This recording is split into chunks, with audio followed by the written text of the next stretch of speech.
Hello and welcome to my channel. Go ahead, hit the like, hit the share, subscribe if you haven't already.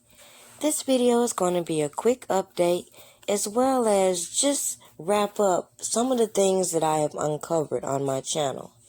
People always wonder why individuals such as me don't give you everything that I think or see. And the reason is because a lot of this stuff happens right in your face and a lot of people say nothing. I can go by all the hashtags I've spoken on before R. Kelly, and a lot of people just didn't care. But then I'm supposed to take serious all these people who like to get on the internet and rile your emotions without acknowledging the simple fact. These people are all running a game. The media is perpetrating the propaganda. These badass actors or bad act witnesses can't keep their story straight. The law dictates the way these people have maneuvered shows you the misconduct. So all these key talking points are always overlooked when it comes to certain people.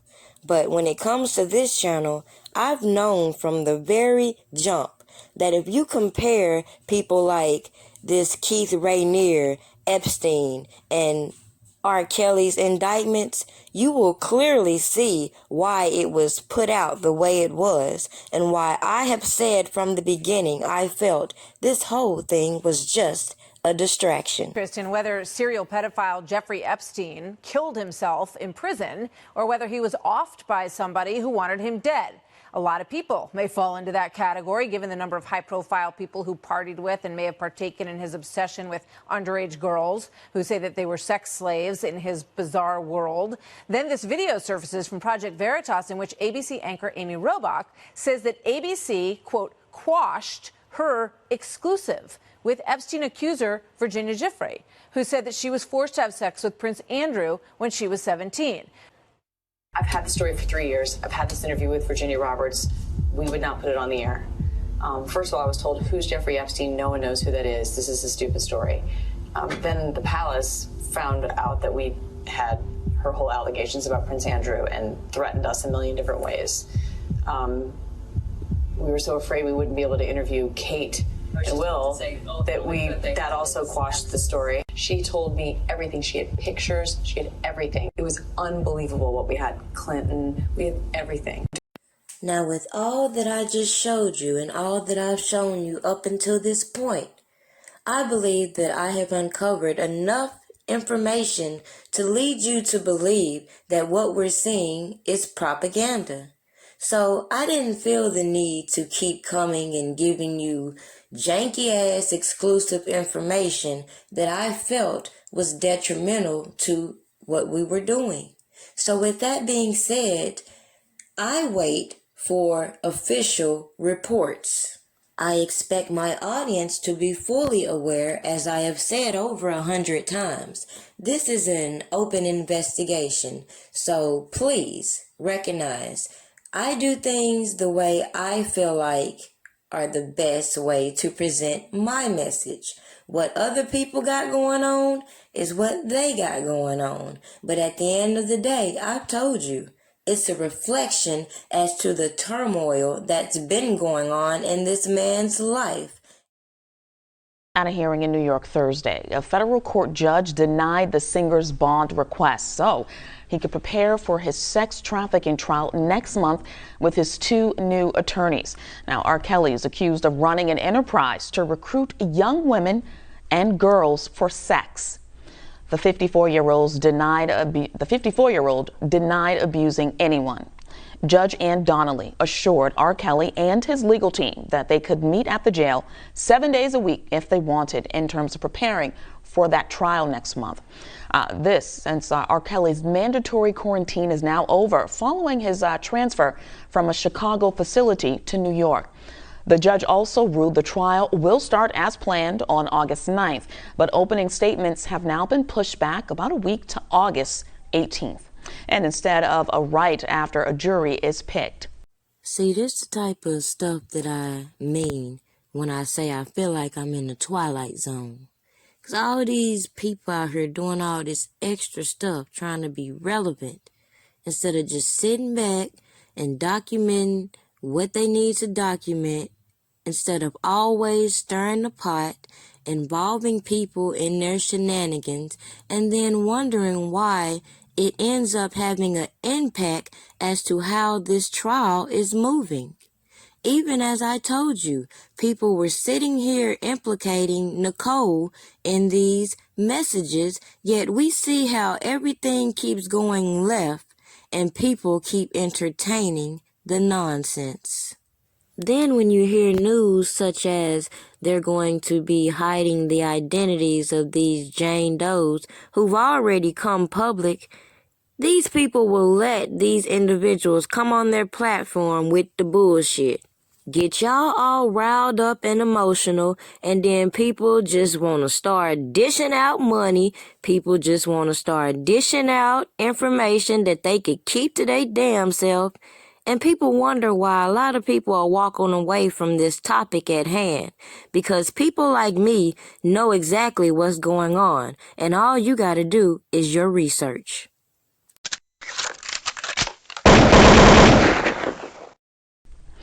Now, R. Kelly apparently did not address the court at the hearing, except to exchange greetings with the judge. Now, here joining us to give us more insight is the man behind the case. Not R. Kelly, but his attorney, Michael Leonard. He's part of that hearing. And he joins us again. Thank you for joining us, sir. You're one of several attorneys representing R. Kelly, who's facing multiple charges in several states. Attorney Leonard, thank you again. So let's jump right in. Mr. Kelly, as we all know him as is R. Kelly, he was in court in New York federal courtroom Thursday, and we understand you joined by phone from Chicago. Why do you think, or better yet, why was R. Kelly's bond denied? And did Judge Ann Donnelly give a reason? If so, what was it? Yeah, well, it was interesting. It was kind of a bond hearing that wasn't. It was sort of extraordinary from that standpoint. You know, traditionally in a federal court bond hearing, you spend your time arguing about why the person is not a flight risk and why they're not a danger to the community. This took on a different tenor because the reasons cited by counsel for the bond were issues that the judge was concerned about and really wanted to address with the counsel who filed the motion to make sure that he was really sort of serious about what he was saying. And, you know, she sort of started out by questioning him about whether he was really serious that he believed the MCC Chicago had been eavesdropping on his FaceTime meetings with counsel and his in-person meetings. And so because that's a real serious issue. If it were true, you know, you could get a case dismissed. And, you know, when that happens at any jail, anywhere, that's, you know, cause for alarm and cause for overturning, you know, hundreds of cases. So she was sort of taken aback by that allegation. And, you know, really the only response that the counsel had was that my other attorney, Ms. Blank-Becker, told me that she thought it was true. And really, obviously, the judge was not pleased because if it were true, it would be something that would lead to criminal charges and that sort of thing. And then the other issue— Who would face criminal charges, Attorney Leonard, if it were true? Oh, yeah. Well, if a jail or prison was tape recording meetings between attorneys and defendants or FaceTime meetings, they would be clearly federally prosecuted for doing that. So it's an extraordinary thing that really almost never happens. And if you want to make an allegation like that, you better make sure that it's true. And that's kind of what the judge was pointing out to the attorney. And when I dropped the videos, the pictures, the paperwork, for him to get on live to say that Azrael is not right in R. Kelly, really? Really? Now, I gave him R. Kelly's jail records. Ask him how he got R. Kelly's jail records. Ask him how I got the emails between Azrael and R. Kelly. So you mean to tell me I don't know what the fuck I'm talking about? See, moments like this, I demonstrate how if people would just stay out the way and watch this whole thing go left, then they won't be sitting on the internet wasting time every goddamn day pointing a finger at what another person did instead of bringing valuable content to this platform. Just a quick reminder, make sure you go and check out my site, www.pdpastries, for all your pastry needs. I do ship, and you can send your payments through Cash App. All contributions to my food truck is always open, and I'll put the link in the description. So now they literally have to race to get up to speed, but they did push back opening statements. Does this help his new defense team prepare now? And will you be joining? We also know that you requested to be removed from the case, you and attorney Steve Greenberg.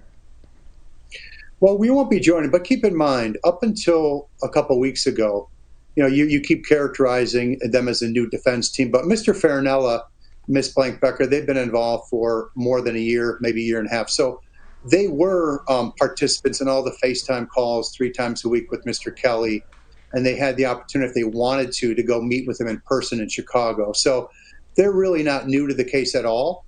They've been with the case, since really almost its inception. The only new person is the trial lawyer that the 2 remaining lawyers brought in a trial lawyer because, as we've talked about, they just don't have federal criminal trial experience at all. So they brought in Mr. Kanek to essentially try the case.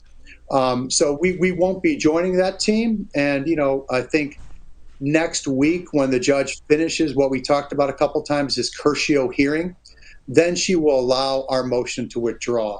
But as we talked about previously, it's a procedural step. She can't let us out until she vets with Mr. Kelly in court to his face whatever conflicts might exist with Ms. Blank-Becker, and also give his court-appointed counsel from New York the chance to meet with Mr. Kelly in person and explain those potential conflicts to him, which I understand that meeting is taking place today. Now, you mentioned if a jail, was recording. Let me start over. Mr. Kelly assumed, or he felt, that someone was listening to his conversations. Now with the judge saying that they can essentially meet every single day. Do you think that will happen? And does that still run the risk of him not feeling comfortable being open and honest, and better yet, transparent with his legal team while still meeting in jail?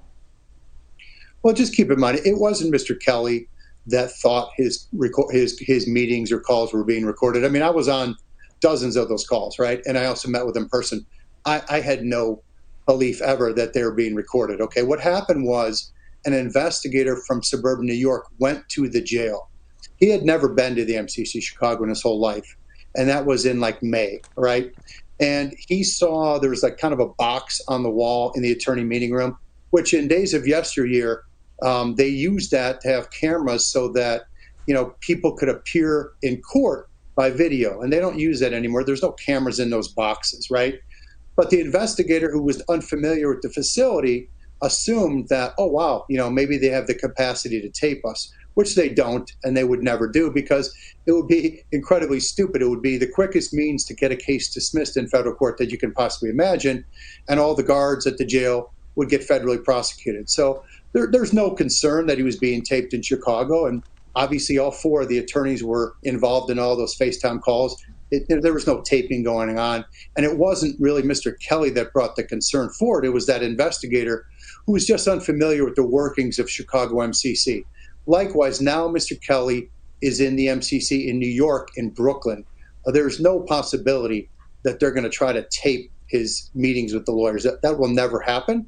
And again, if it did, the attorneys will probably welcome it because they'd get the case dismissed immediately. So there's no concern there. And the good thing is Mr. Kanek, the new trial lawyer, will have the chance, if he wants, to meet with R. Kelly, every day of the week, including Saturday or Sunday, 8 hours a day. But, realistically, of course, he's not going to spend all his time doing that. When you're preparing for trial, you're going to be keenly focused on, developing your cross-examinations and getting ready for trial in that respect. But it is good that the judge is entering an order requiring that facility in Brooklyn to give them essentially unfettered access to Mr. Kelly. But remember, the other 2 attorneys have had that kind of access for a year, but it's important for Mr. Kanek, who's really going to try the case, to have that access to get the relationship with Robert Kelly going, to understand Robert's insight into all these witnesses who are going to testify against him. So it's extremely important that Mr. Kanek have that time with R. Kelly, and it'll be quite useful. Interesting. All these people want to keep coming out here talking about they're in communication with Mr. Kelly. You have people on record saying they have recordings and his personal records. And then somehow the scenario is flipped with this investigator coming in saying that the attorney's calls are being recorded. It's kind of like what we see going on YouTube, how people will take a little bit of truth and flip that shit for their own agenda. All I'm going to say is peep game, because I'm not going to come on here every time and try to make you understand what you just saw when it's clear as day.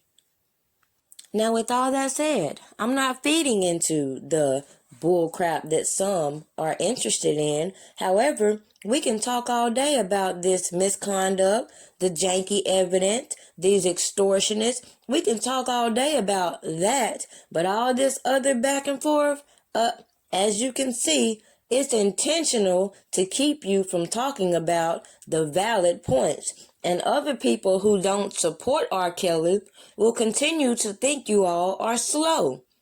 I'm just saying.